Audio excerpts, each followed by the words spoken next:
Nah ini dia ya pertanyaan yang jawabannya paling ditunggu-tunggu oleh banyak orang. Kapan sih pandemi COVID-19 atau virus corona ini berakhir? Nah mungkin beberapa di antara kita sudah mendengar ya prediksinya. Ada yang bilang pertengahan tahun, ada juga yang bilang ataupun juga memprediksi hingga akhir tahun ini. Nah setiap instansi memang memiliki hasil perhitungan yang berbeda. Seperti apa detailnya kita akan simak dalam kapan pandemi COVID-19 berakhir.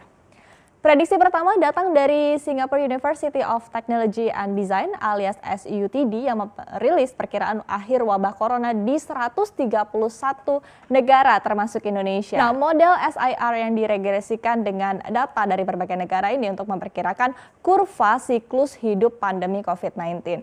Dalam data yang pertama disebutkan bahwa negara tetangga kita, Malaysia, diprediksi akan lebih dulu mengakhiri wabah pada 6 Mei. Kemudian disusul negara Singapura yang akan berakhir pada 4 Juni 2020. Nah, sementara di Indonesia sendiri diprediksi bahwa 97% dari kasus akan berakhir pada 6 Juni mendatang. Namun rupanya kemarin per 27 April prediksinya direvisi ya, dipercepat menjadi 4 Juni untuk Indonesia. Nah, sementara itu secara global diprediksi wabah COVID-19 akan sepenuhnya berakhir di akhir tahun, tepatnya ini di tanggal 26 November 2020. Dan meski demikian, pada laman webnya SUTD data When Will COVID-19 End ini mengklaim bahwa data ini ditujukan untuk mendukung penelitian. Artinya sangat mungkin jika data ini terjadi kesalahan. Nah, kemudian kita akan lihat dari dalam negeri. Awal April lalu, pakar statistika Universitas Gadjah Mada UGM juga memprediksi ya kapan pandemi COVID-19 ini akan berakhir di tanah air. Jadi,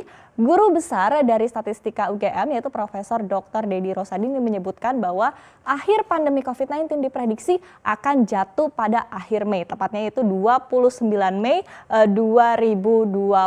Nah, ini dengan perkiraannya adalah minimal total penderita positif sekitar 6.174 kasus. Nah, jika kita bandingkan ya dengan perkiraan lainnya, tampaknya prediksi ini cukup optimistis ya, baik dari segi waktu maupun juga jumlah kasus. Nah, model yang digunakan oleh UGM ini adalah model probabilistik yang berdasarkan data nyata ataupun juga probabilistik data driven model dan memperhitungkan dilakukan ini berdasarkan data pasien corona hingga Kamis 26 Maret dengan asumsi telah ada intervensi ketat dari pemerintah sejak Minggu ketiga Maret 2020. Lagi-lagi disebutkan bahwa prediksi ini disampaikan pada awal April ya, dan per tanggal 27 April jumlah kasus positif di Indonesia telah mencapai angka 9.096 kasus. Artinya telah melampaui angka yang disebutkan dalam prediksi ini. Kemudian kita akan lihat dari dalam negeri lagi ada juga ramalan dari lembaga biomolekuler Eijkman Institute, di mana direktur institusi ini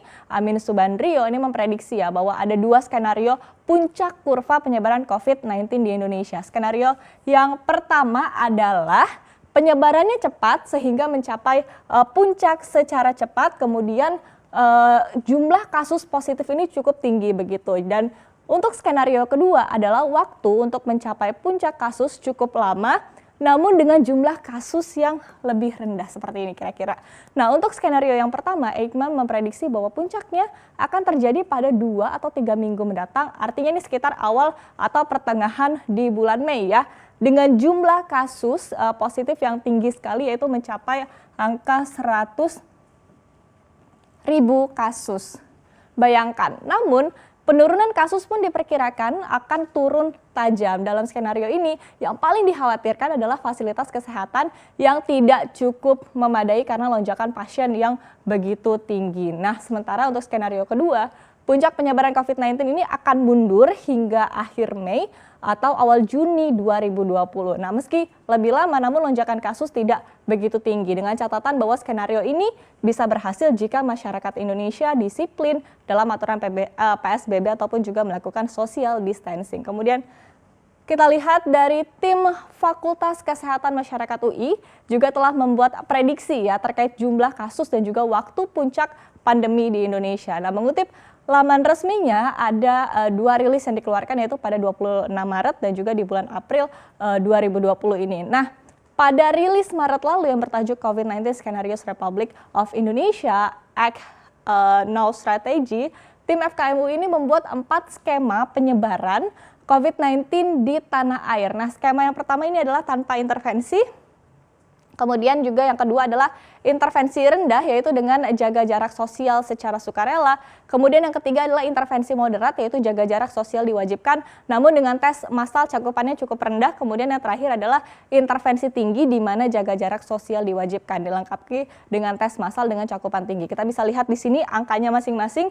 Yang tertinggi adalah skenario terparah, yaitu sekitar 2,4 juta masyarakat terjangkit COVID-19 jika tidak ada intervensi, bayangkan. Nah, namun dalam kurva ini terlihat untuk puncak kasus diperkirakan terjadi di sekitar bulan April hingga awal Mei 2020.